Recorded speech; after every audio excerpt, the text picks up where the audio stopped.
अस्सलामुअलैकुम। M Usman info online की एक और वीडियो के साथ हाजिर हूँ। सबसे ज़्यादा पूछा जाने वाला सवाल हमेशा यही होता है कि यूएई के अंदर रहते हुए वीज़ा ओवर स्टे की वजह से उनको जुर्माना हो चुका है, अभी बहुत सारा फ़ाइन है, कैसे ये जुर्माना मुआफ़ करवा सकते हैं या इसके अंदर कुछ हद तक कैसे कमी करवा सकते हैं। तो इसके ऊपर मैंने ऑलरेडी एक वीडियो अपलोड की है, यहाँ पर आप साइड में वो देख सकते हैं। तो दोस्तों उसके बाद लोगों के यहाँ पर कुछ सवाल आए हैं कि जब भी वीज़ा के फाइन के अंदर कुछ हद तक कमी करवाते हैं तो आपको कौन से डॉक्यूमेंट्स रिक्वायर्ड होते हैं। इसके बारे में अगर वो कहीं इधर उधर से मालूमात हासिल करते हैं तो उनको पूरी इंफॉर्मेशन नहीं मिलती। तो इस वीडियो में आपको यहाँ पर मैं मुकम्मल तौर पर आगाह करूँगा कि यूएई के अंदर आप मौजूद हैं, आपका वीज़ा एक्सपायर हो चुका है लेकिन उसको अभी तक आपने कैंसिल नहीं किया, तो ऐसे जुर्माने को आप कैसे कम कर सकते हैं, कौन से डॉक्यूमेंट्स रिक्वायर्ड हैं, या अगर आपका वीज़ा कैंसिल हो चुका है उसके बाद आप ओवर स्टे हैं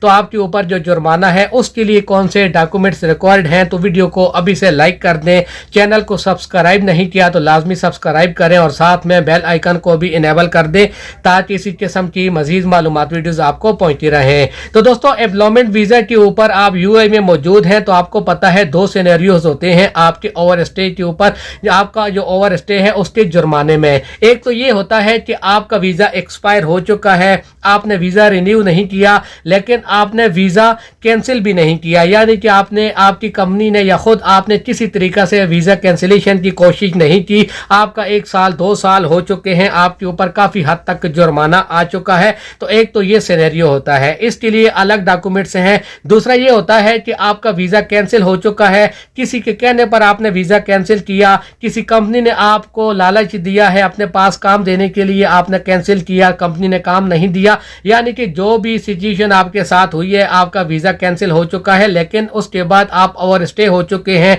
किसी दूसरी कंपनी में वीज़ा नहीं लगा, टाइम के ऊपर आपके ऊपर जुर्माना आ चुका है। तो इसके लिए जो डॉक्यूमेंट्स है वो यहाँ पर आपको मैं बताता हूँ। सबसे पहले आपका वीज़ा एक्सपायर हुआ लेकिन कैंसिल नहीं हुआ, अभी आपके ऊपर 4000 दिरहम से अगर ज़्यादा फाइन आ चुका है। ये मैंने पिछली वीडियो में भी बताया था कि 4000 दिरहम से ऊपर अगर फाइन हो जाए तो उसका तरीकाकार ये है। इसके अलावा वो लोग जो कि कोरोना के दिनों में कोरोना की जो सेफ्टी रूल्स थे उनकी वॉल्यूशन की वजह से उनको जो जुर्माने हुए थे उनका भी तरीका सेम ही होता है, एप्लीकेशन सेम ही टाइप होती है। सिर्फ ये होता है कि उनका पासपोर्ट की फोटोकॉपी एक साथ में एप्लीकेशन जो उन्होंने टाइप करवानी है अमर सेंटर से, और एक उनका जो करंट वीज़ा है उसकी फोटोकॉपी। और इसके अलावा दोस्तों वो लोग जो कि किसी रीज़न उन्होंने एप्लीकेशन के अंदर ही वो रीज़न बताना है कि किस रीज़न से उनको फाइन हुआ था, तो ये वो सबमिट करेंगे इमिग्रेशन में।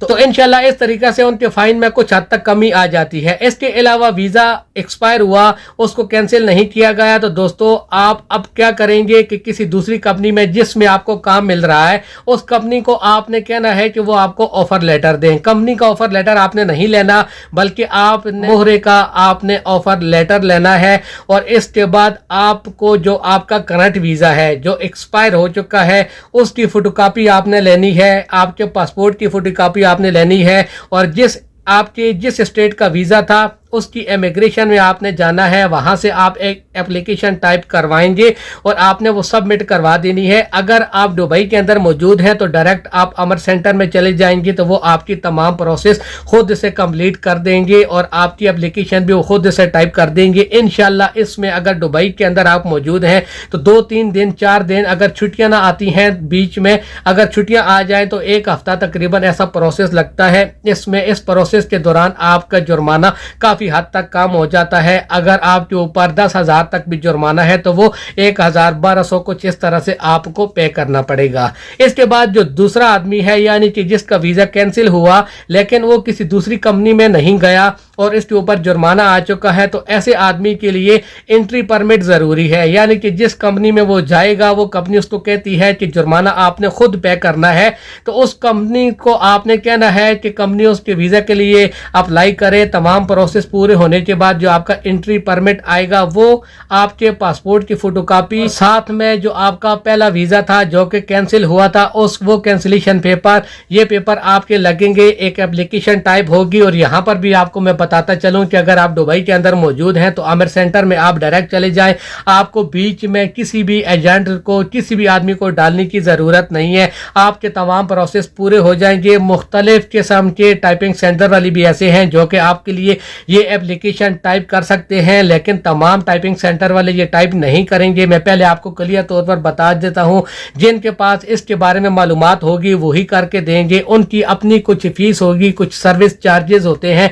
हर आदमी जो कि इस फील्ड में है वो अपना काम करने का कुछ न कुछ मुआवजा लेता है, वो आपने पे करना है। और जितना आपके पेपर वर्क के ऊपर खर्चा होगा वो आपने खर्चा करना है और एक एप्लीकेशन आप टाइप करके उसको सबमिट करवा देंगे। तो इंशाल्लाह जो लीगल प्रोसेस होता है वो पूरा होने में जितने दिन लगते हैं, 2 दिन से 10 दिन तक लग सकते हैं। तो आपके जितने भी फाइन है उसमें काफ़ी हद तक कमी हो जाएगी, आपका फाइन रिड्यूस हो जाएगा और आप देखेंगे कि आपने जो कोशिश की है वो इंशाल्लाह लाजमी कामयाब होगी। लेकिन एक बार कोशिश करना आपका फ़र्ज है। जब आप एक बार कोशिश करेंगे तो उसके बाद आपको नतीजा मिलेगा। अगर आप ऐसे ही यहाँ पर बैठकर इधर उधर से मालूमात लेकर अपने ऊपर जुर्माना बढ़ाते रहेंगे तो इस तरह से आपको कोई भी फ़ायदा नहीं होने वाला। अगर इन बातों के बारे में आपको पहले से कोई मालूमात लेनी है कि ये काम हो सकता है या नहीं, तो आप आमिर सेंटर के फ़ोन नंबर के ऊपर कॉल करें। जिस स्टेट का आपका वीज़ा है उसकी इमिग्रेशन में कॉल करके आप मालूमात हासिल कर लें, लेकिन आपको अरबी आनी ज़रूरी है। आमिर सेंटर में कॉल करने के लिए आप अगर हिंदी उर्दू का भी इस्तेमाल करेंगे तो आपको वहाँ से मालूमात मिल जाएंगी। उम्मीद है वीडियो आपको पसंद आई होगी। लाइक नहीं किया तो लाइक ज़रूर कर दें। वीडियो देखने के लिए आप सब दोस्तों का बहुत बहुत शुक्रिया।